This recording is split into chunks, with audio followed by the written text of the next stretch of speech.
Welcome to Inspiration and Transformation from the Banks of the Ganga with Sadhvi Bhagawati Saraswati, an American sannyasi living at the Parmarth Niketan ashram in Rishikesh, India. Sadhvi is president of the Divine Shakti Foundation, a charitable organization bringing education, vocational training, upliftment, and empowerment programs to women and children.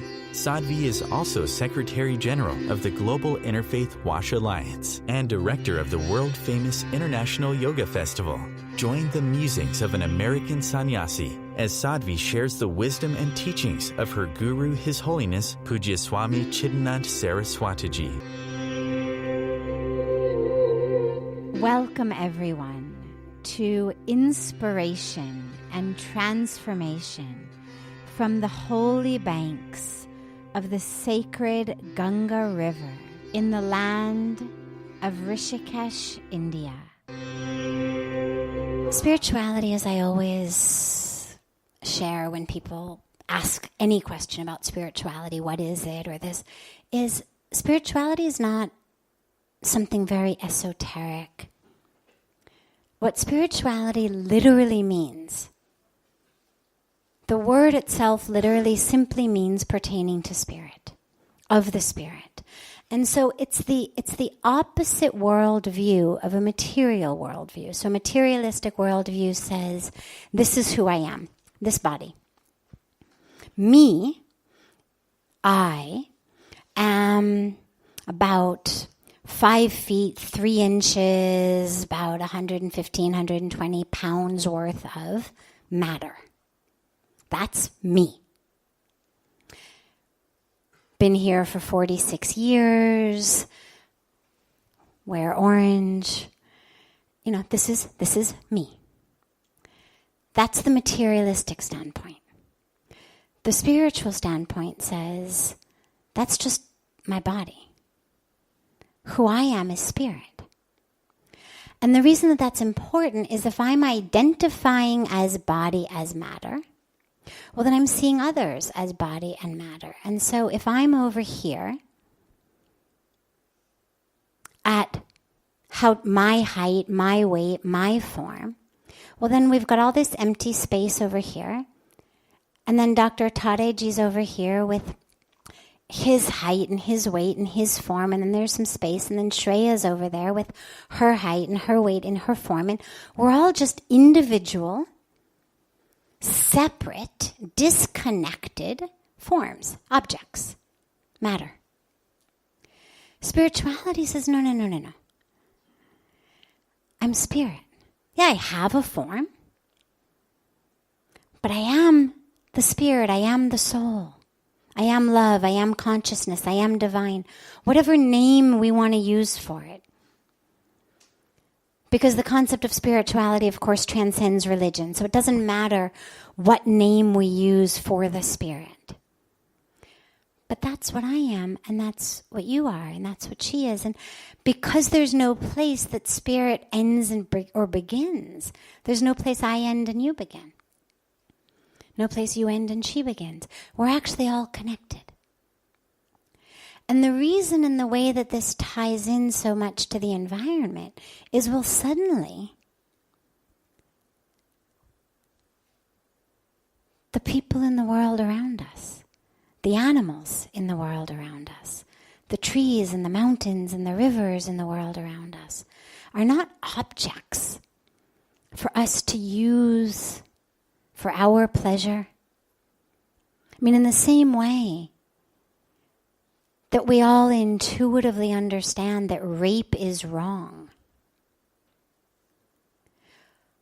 Well, what is rape? Rape is the assumption that that form, that object, should be used by me, that I have the right to use that object for my own pleasure, that object itself has no rights. It's an object. I'm an object who needs something. That's an object who's going to give it to me. And so I'm going to snatch it. I'm going to use it. It's the same mentality for which we cut down trees to graze cattle. It's the same mentality in which we divert water to grow crops that aren't meant to be there so I can have more money in my pocket.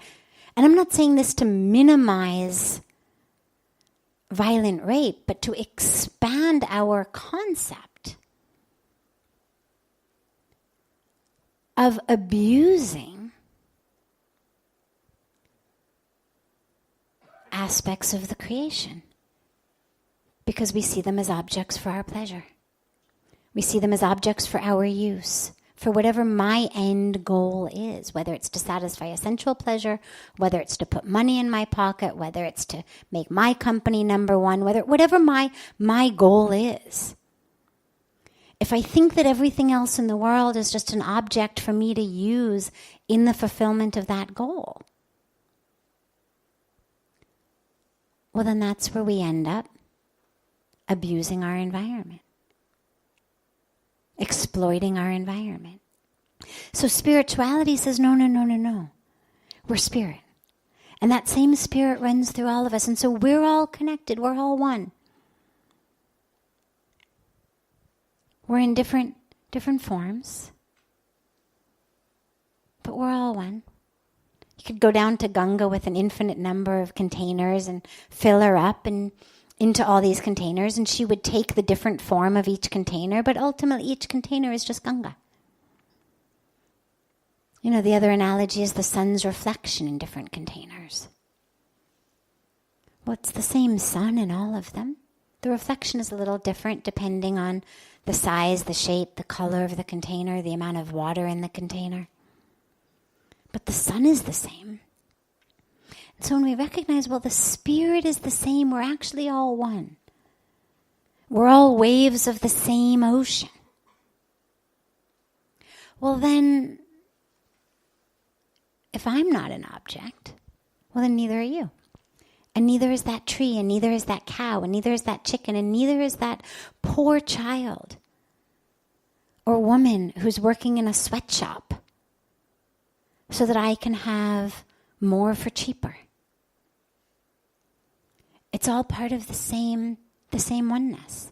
And so spirituality inevitably is going to lead us into a lifestyle that cares for the environment, because we understand it's part of us. And whether it's a tree, whether it's a river, whether it's an animal, whether it's a child in India or Bangladesh or Africa, or a woman working in a sweatshop, working in a cotton field that's full of pesticides so they have cancer, their kids have birth defects, to satisfy my desire to fill my emotional emptiness with things. But suddenly, they're all me. Suddenly, they're not objects. It's me and that tree. It's me and that river. It's me and that child. It's me and that woman. And that's what deep spirituality gives us. And so we benefit, of course, because science has shown that people who are spiritual and religious actually are healthier. I won't share the statistics with you now, but I have them should anyone be interested. So we benefit physically, emotionally, and the earth benefits. And all of those with whom we share it today and with whom we will hopefully share it in the future. You're listening to OTR-FM, part of the IOM radio network. Being a radio host on IOM FM allows you to build your show on a rich platform with the power of the internet to fulfill your outreach goals and connect with a very specialized and global online audience, unlimited by time and distance. OMTimes Radio will provide you with web relevance, a recognizable conscious brand, and with the standard of excellence that has accompanied every single Circle of Hearts Radio is a sanctuary on the airwaves. Join me, Grandmother Elia, in the circle on Sunday, 2 p.m. Eastern, as I share information to both enlighten and nourish your soul. Hi, this is Christina Ricci with RAIN. Every 2 minutes, another American is sexually assaulted. If you or someone you know has been sexually assaulted, You are not alone. Help is just a call or click away through the National Sexual Assault Hotline. Please call 1-800-656-HOPE, that's HOPE, or visit RAIN.org, that's RAINN.org. Brought to you by RAIN and this station. Welcome back to Inspiration and Transformation. I'm so glad to have you all back here with me. There's two camps of people, two groups of people with two different philosophies.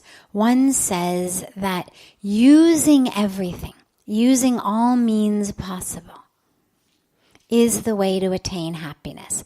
So going out dancing, going for parties, going to this place, going to that place, owning this, owning that. What you could call our more materialistic philosophy of life and happiness. The other philosophy says that we have to stay calm, to have this, to have the same state of mind in happiness and sorrow, unaffected by the external world. Which is correct? Okay, so should we do whatever we can find to make ourselves constantly happy? Whatever we can get our hands on. A party, dancing, being with friends, a pizza, a night out on the town, a new necklace, and whatever it is, vacation. Should we use any means possible to find happiness? Or should our philosophy of life be that whatever comes, happiness or sorrow, that our goal, rather than being happy, that our goal is to be calm? So are we looking to find happiness, or are we looking to stay calm? Interestingly, it's actually both. And the reason that it's both is that through finding this state of equanimity, we actually are able to attain real happiness. The first camp, the first group, this I'm going to just do whatever I can find that I can lay my hands on to make myself happy.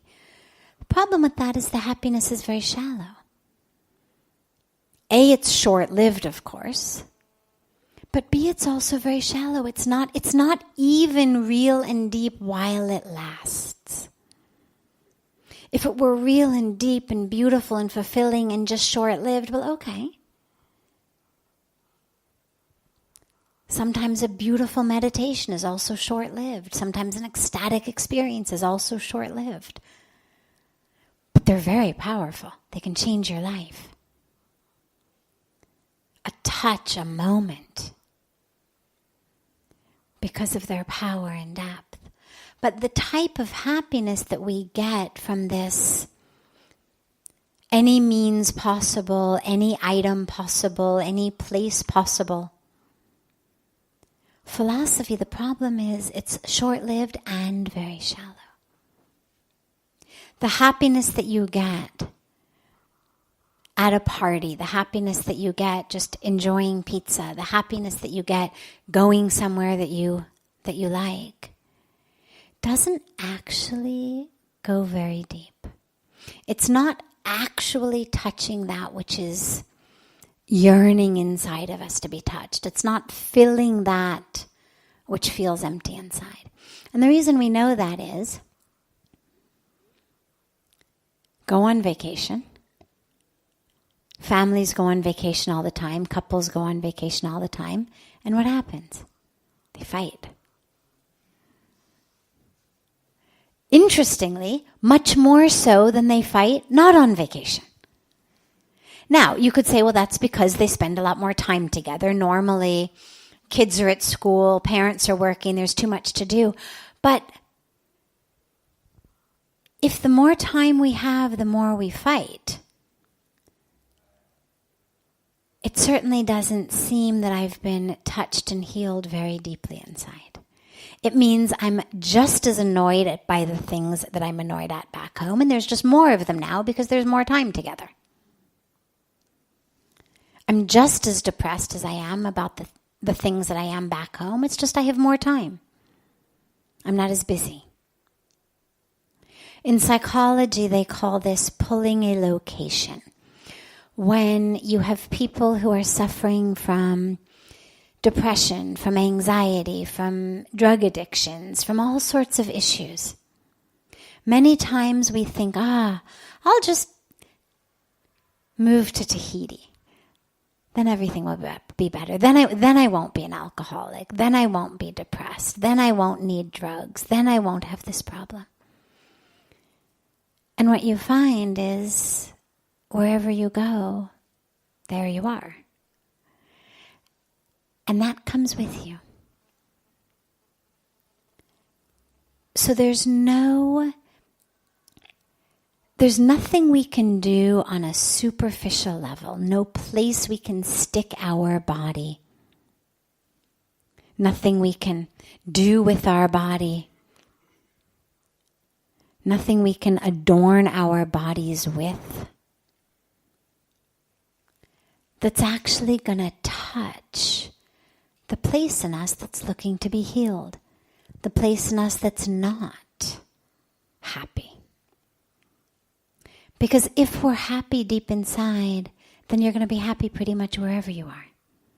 I've had the incredible blessing to travel all over the world with Puja Swamiji, and what I see is obviously Ganga is his favorite. Obviously he loves coming back. His preference is to be on the banks of Ganga. But wherever you put him, including 24-hour-long flights, including airports for hours and hours with planes that are canceled and days of not sleeping, including being in a hospital, getting his arm sewn up, including, whatever situation he may be in. There's no sense of, I just have to get out of this situation and then I will be happy. Or I just have to change this situation and then I'll be happy. When our flight finally, for God's sakes, takes off, then I'll be happy. When I finally reach this place, then I'll be happy. Never. So when you actually have that inside, doesn't matter where you are, doesn't matter what you're doing, you're happy. But for the rest of us who haven't attained that real permanent, unmoving, unvacillating, constant experience of happiness and peace, when we look for how to attain it, it's never going to come on the superficial level because the problems are not superficial. I can only use a superficial solution to fix a superficial problem. So if I go out in the rain and I get wet, I can fix that problem by putting on dry clothes. Problem is on the surface, solution is on the surface. If my stomach is empty, I can fix that by sticking food in it. Superficial problem, superficial solution. But if my heart is empty, I can't fix that by sticking food in my stomach. It's the wrong hole. If my clothes are wet because I've been crying, not because I was outside in the rain, then putting on a new pair of clothes isn't going to fix the problem. A hairdryer or a towel isn't going to fix the problem. Because the water's from within. It's not just that which happened to catch me as I walked across the street. And so in that first camp, we're trying to attain something deep through superficial measures. It's like sticking a Band-Aid on your stomach for a kidney stone, or sticking a Band-Aid on your stomach for a ruptured appendix. Well, it would be cute if you were 4. You know, I mean, we'd all have a little smile if a child walked up to a parent whose appendix had ruptured and said, "Mom, Dad, I brought you a Band-Aid." It would be a cute moment. But if as adults, intelligent adults, we did it, people would look at you like you were nuts. You're crazy. Well, you can't stick a Band-Aid on your stomach and expect it to fix your appendix or fix your kidney. You've actually got to go inside. You actually have to go below the surface. We cut the skin. We go deeply in. Only then can you fix it. And so all this stuff on the surface is like sticking Band-Aids on the body when the problem is in the inner organs. It's not going to work. And so it's not even a valid philosophy. There are certainly lots of different philosophies of life, lots of different paths. But in order for something to even be worth debating, it has to at least have an impact. It has to be effective. Otherwise, it's not even a philosophy if it doesn't work. If my philosophy of treating ruptured appendices is by sticking Band-Aids on them, you'd say that's not a philosophy, that's just stupid.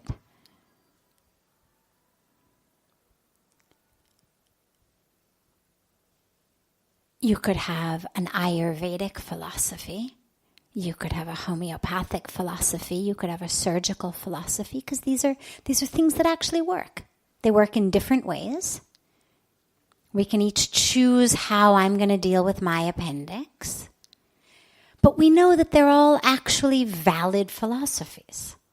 The Band-Aid on my stomach is not a valid philosophy. So in the same way with this question, the first option isn't even an option because it doesn't actually even bring us the happiness that we're talking about. The philosophy of staying calm, this is what Bhagawan Krishna, Lord Krishna, emphasizes so much in the Bhagavad Gita, is to stay balanced. That a yogi is one who is the same in success and in failure, in joy and in sorrow, and in all of the ups and downs, the opposites of life. A yogi is not one who goes up and down on the waves. But that doesn't mean thou shalt not experience happiness, that you've chosen calmness over happiness.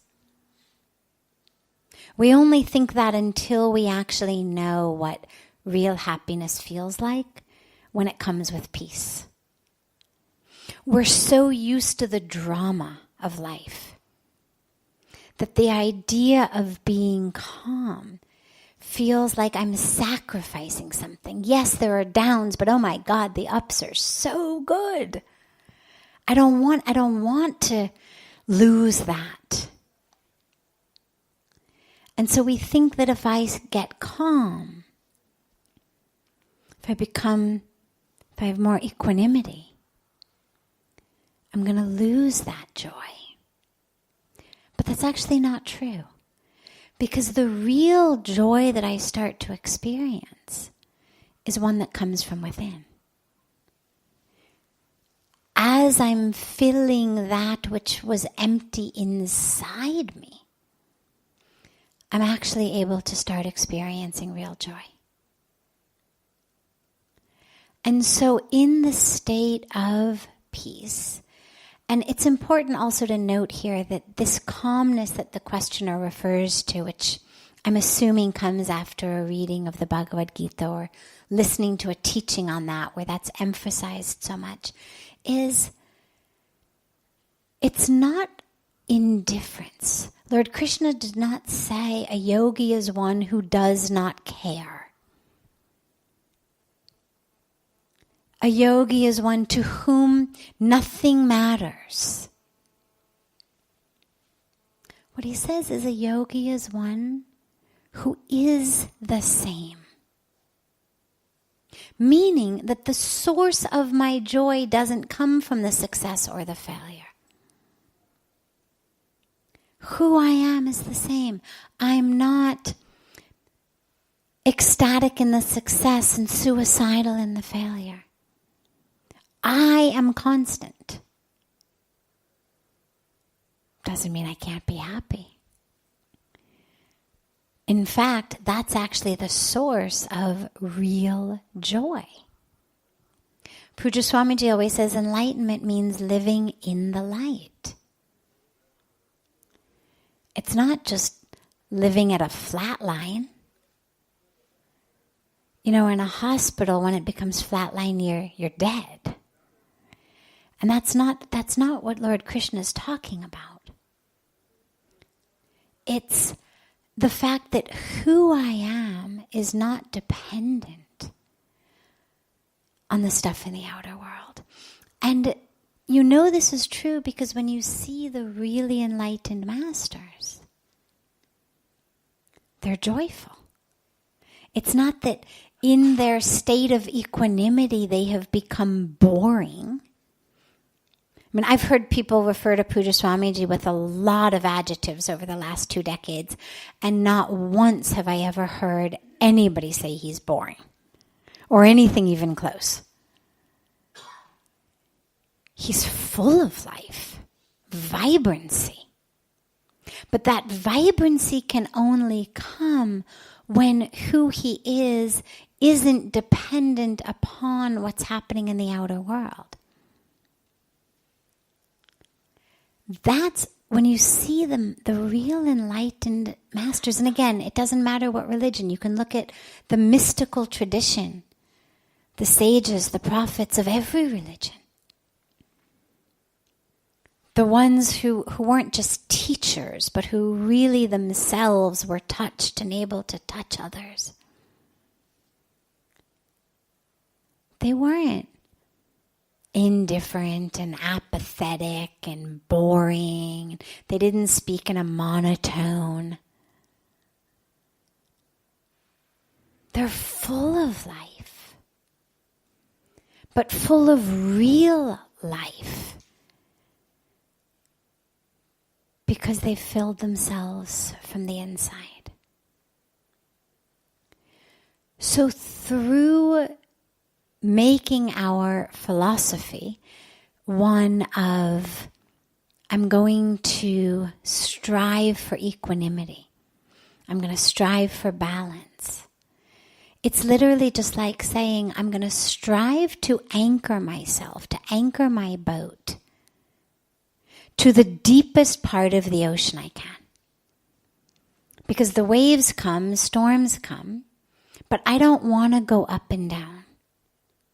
I don't want to get tossed around. So my goal, instead of looking for the highest wave, my goal becomes to anchor myself as deeply as I can. The highest wave will come and go. But if you can anchor yourself deeply, then we're not tossed around. And when that becomes our goal, our focus, then we start to actually experience real highs from within us that aren't just due to the fact that we caught some high wave for a few minutes. But it actually becomes a much more constant state of high inside of us. This is OTR-FM, part of the IOM radio network. OMTimes Magazine is one of the leading online content providers of positivity, wellness, and personal empowerment. A philanthropic organization, their net proceeds are funneled to support worldwide charity initiatives via Humanity Healing International. Through their commitment to creating community and providing conscious content, they aspire to uplift humanity on a global scale. OMTimes, co-creating a more conscious lifestyle. Do you have time to read that inspiring book or that blog post you've been meaning to get to? In your busy world, how do you improve yourself and keep your life going? I'm Lisa Kay, and my Between Heaven and Earth radio show can transform your life just by listening. Be uplifted with inspiring topics, positive stories, and ideas that really work. Between Heaven and Earth Radio is conscious living for your soul, every Wednesday at 4 p.m. Eastern Time. Like Baldwin with People for the Ethical Treatment of Animals. I grew up loving circuses and other traveling animal shows, but it never occurred to me what life might be like for the animals. Training wild animals to do things they don't understand takes force. Routine discipline with a hook or whip with the heel of a boot shows the animal exactly who's the boss. Don't patronize animal acts. Please contact People for the Ethical Treatment of Animals. 757-622-PETA. Welcome back. This is Sadhvi Bhagawati Saraswati with inspiration and transformation. How do we gain direction in life when we feel lost? How do we tune into our intuition and know that the voices we hear are pointing us in the right direction? Our intuition really is a sense. Science tells us we have 5 senses. Okay? So science tells us that the only way that we can really know the world is through that which we see, that which we hear, that which we smell, that which we touch, and that which we taste. But we actually have another sense, and that's our intuition. And it really is there. It's not something that some people have, some don't. It's not like some people can smell and some can't. Everyone has the intuition. But what we don't do is connect with it, and we don't really learn how to use it. And so, for example, when we're born, if you take a young child and you make a young child touch this and you say, what is this? Well, the child won't necessarily know. Or you say, what is this? Not going to know. Because they haven't had that type of experience to know, oh, this must be metal. It feels kind of like the cover of your cup. Or, oh, this is wood. Maybe that's a table. The child just hasn't had that experience. They can feel it, but they don't know what to make of it. And in the same way, our intuition is there.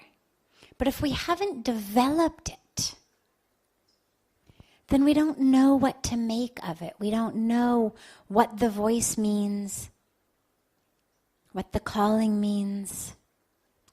So this is where it's so important to really cultivate the power of intuition and to understand it doesn't come just like another voice in your head.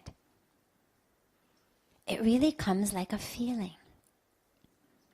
When it's hot out and you go stand outside and you hold your hand out and you can feel the sun's rays burning your hand, you never doubt, oh, maybe it's just my mind telling me it's hot. You can feel it. If you stand in Ganga, you're wet. You can feel it. You're wet. You're never going to doubt, oh, it's just my mind maybe telling me I'm wet. When you hear music, you know you're hearing music. Nobody's going to say, oh, maybe that's just my mind. We understand music is playing. So we trust those 5 senses because they're what we've become habituated to. We don't yet trust our intuition because we haven't become habituated to it.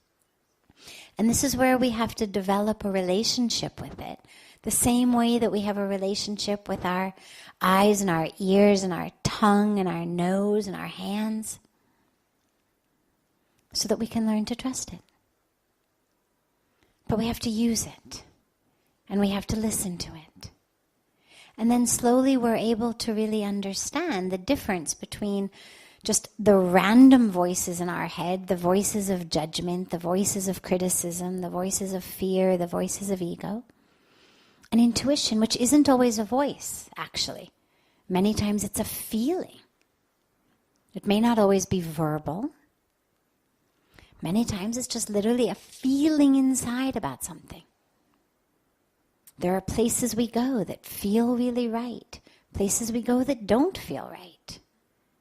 People we're around that feel really right, people we're around that don't feel really right. Things we embark on that feel expansive to us. Things we embark on that feel contracting to us. So that's all intuition.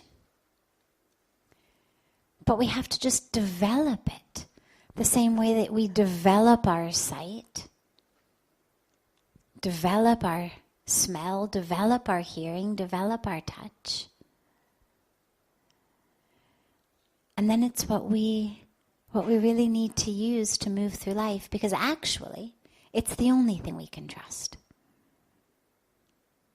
It's actually the only, when you're able to remove peel off the ego from it and peel off the fears and desires and peel off those other voices, the pure intuition is actually the only thing we can trust for us.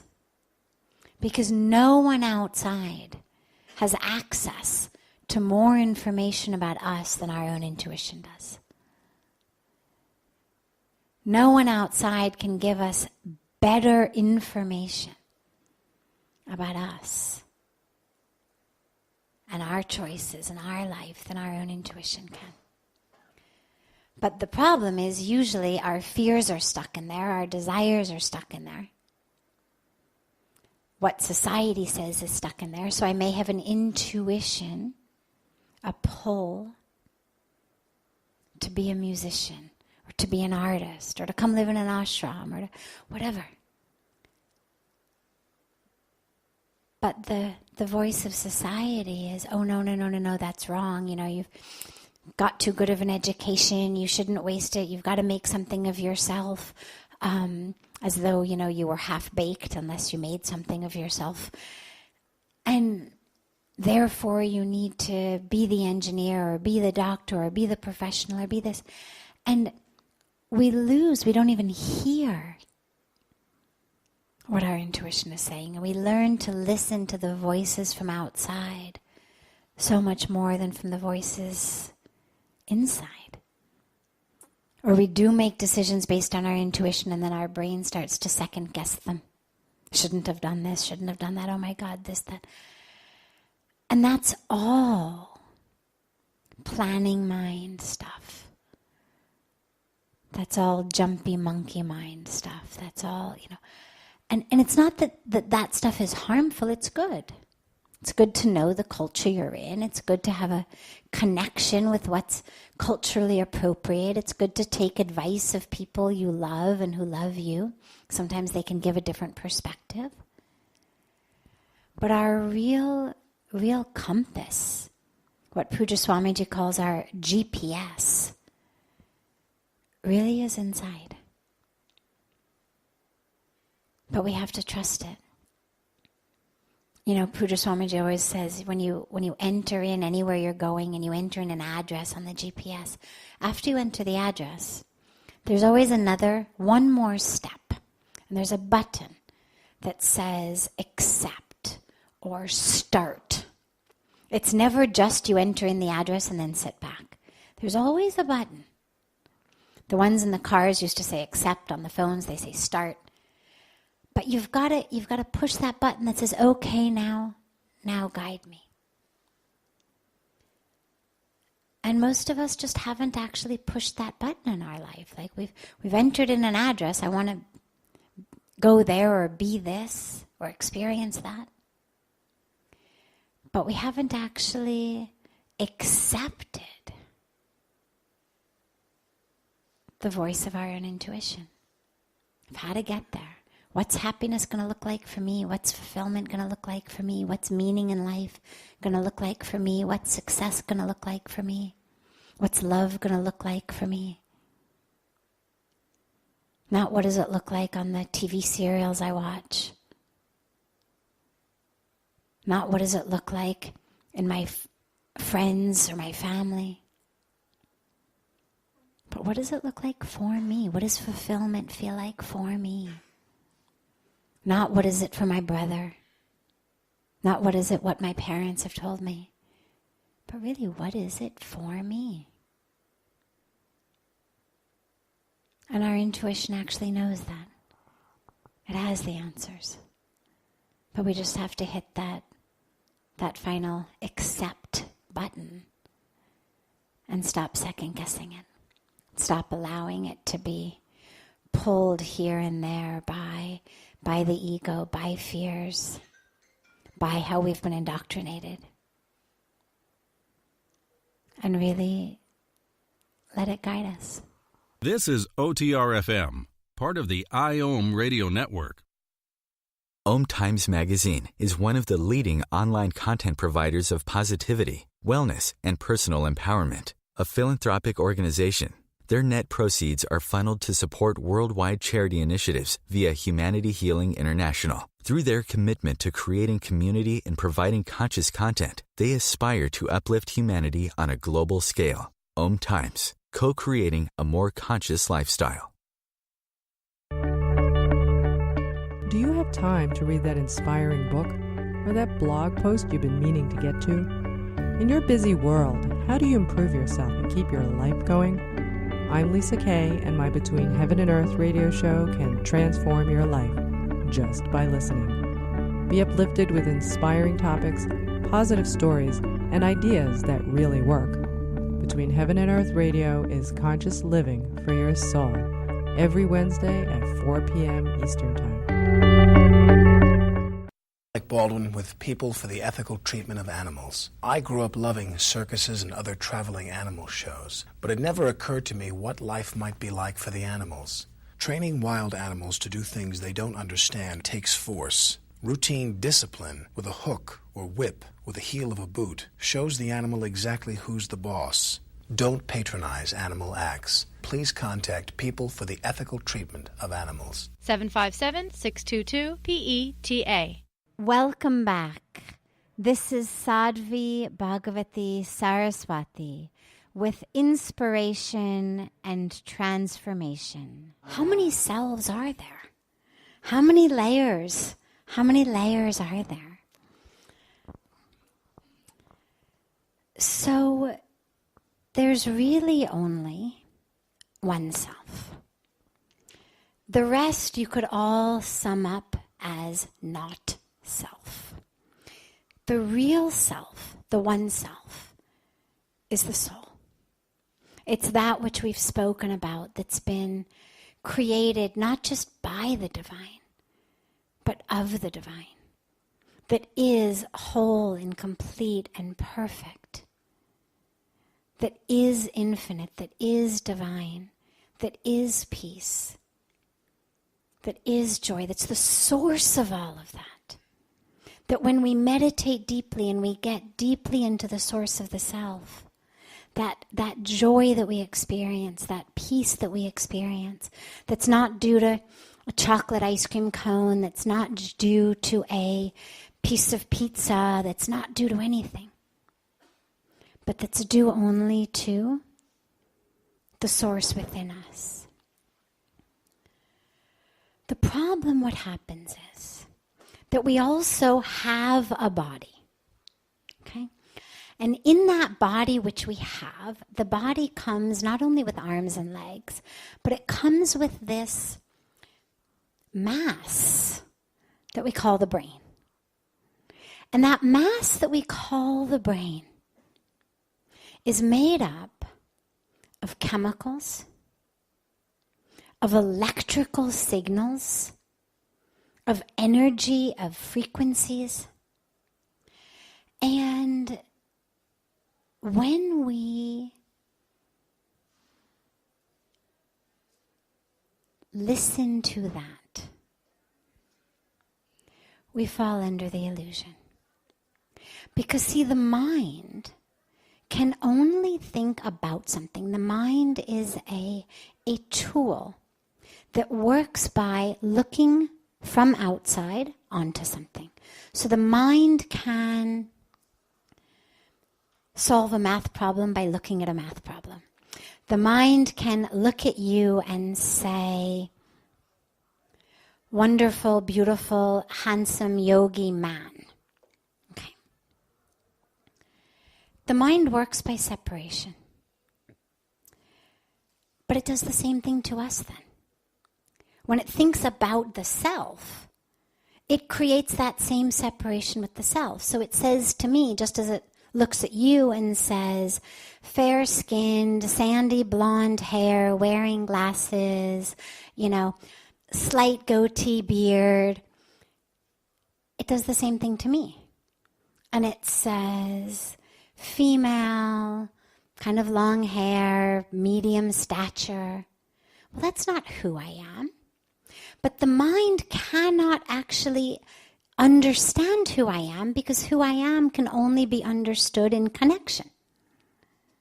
Who I am can only be understood in oneness, in union. That's the yoga we were talking about. So the mind has to create a separation in order to look at, understand, describe anything. And so the mind gives me this illusion that I am what the mind sees from being separate. I am this body. The mind can look at my bank account and say I am this many numbers.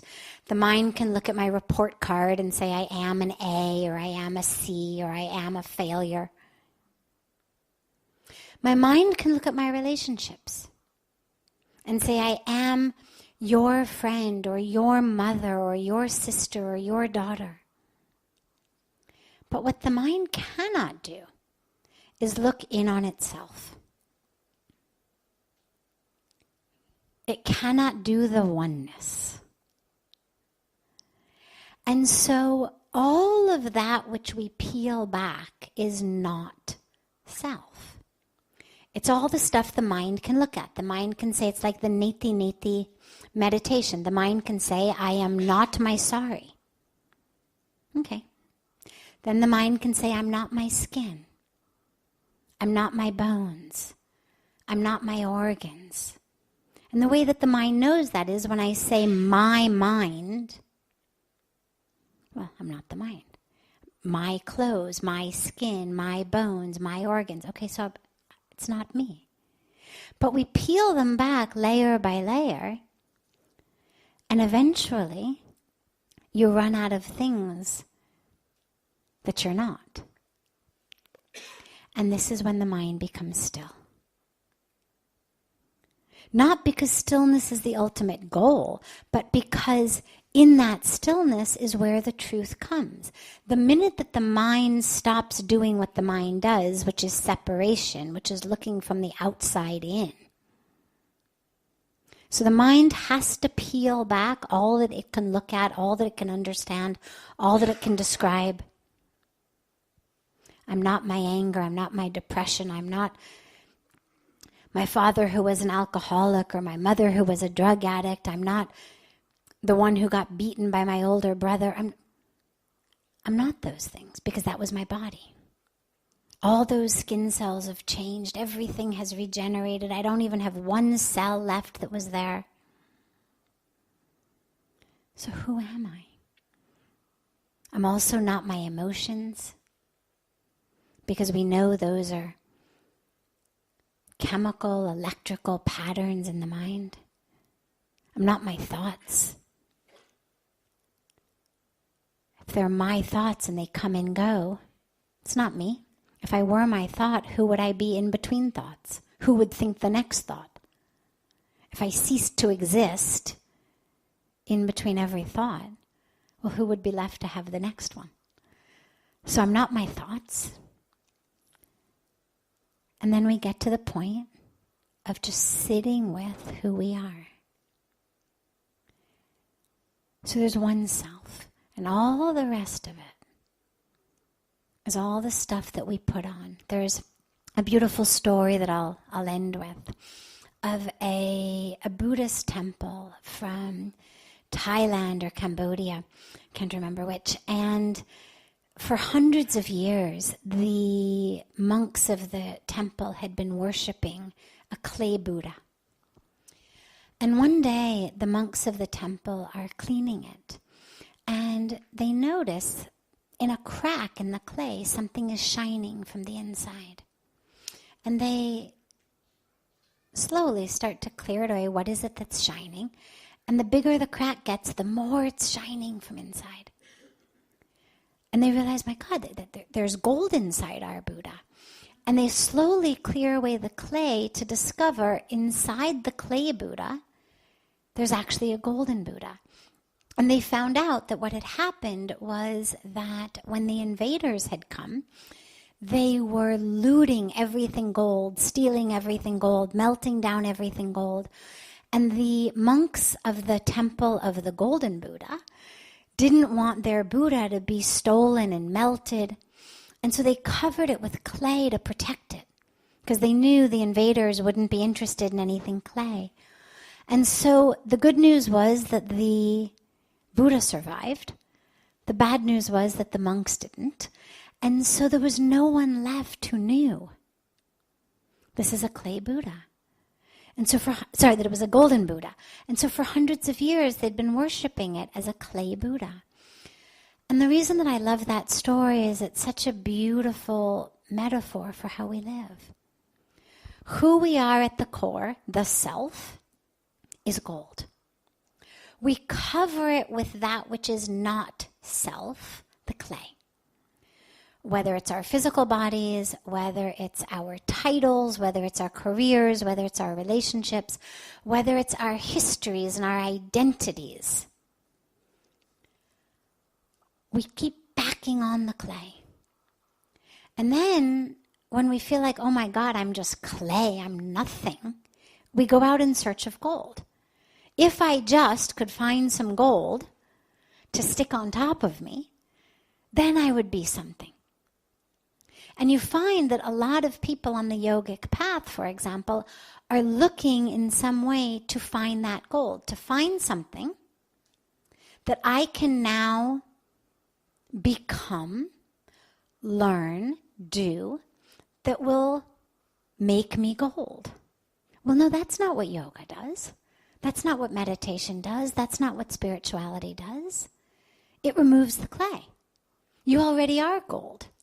It's not about giving you another identity that, in addition to all the other false identities I had, now I'm a yoga teacher. It removes the clay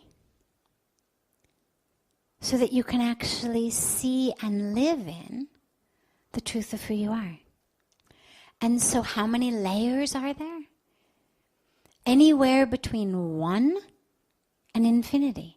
Because as you know, with a solid piece of clay, you could literally peel it off spoonful by spoonful for the rest of your life.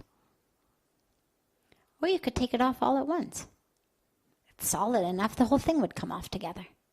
You don't have to do clay layer by layer, but you could. And so that possibility and potential is open to us. We know we're covered with that which is not self. Do we want to do it spoonful by spoonful? Or do we want to try to just break free from it? And that's where grace comes in. It's really grace, and only grace, that enables that clay to just dissolve. As though you took the Buddha and stuck it in Ganga, and Ganga just dissolved all the clay, exactly. If you're really dirty and you've been working all day, somewhere where you're covered with dirt and mud and dust and grime, well, you'd say, well, how do I clean it? Well, if you were doing it with a little sponge, you might have to literally go layer by layer and part by part. Or you could just jump in Ganga. And it would all be removed. So keep going. But keep going with the awareness that it doesn't have to seem like an endless, bottomless journey. Because even right here in this moment, you actually have the ability to see the gold. And the beautiful thing is, the minute that that happens, the clay automatically dissipates. So it's not about yet another skill, yet another process that I have to do. It's about my awareness and my focus and my connection. So just live always as much as you can by looking inward and remembering it's gold. It's gold. It's gold. It's gold. And every time you think it's clay, no, it's gold. It's gold. It's gold. And allow that to just melt it. This brings to a close this hour of inspiration and transformation. Thank you so much for joining me. I'm so glad to be together with you all each week. And I look forward to being together again next Thursday, same time, on OMTimes Radio.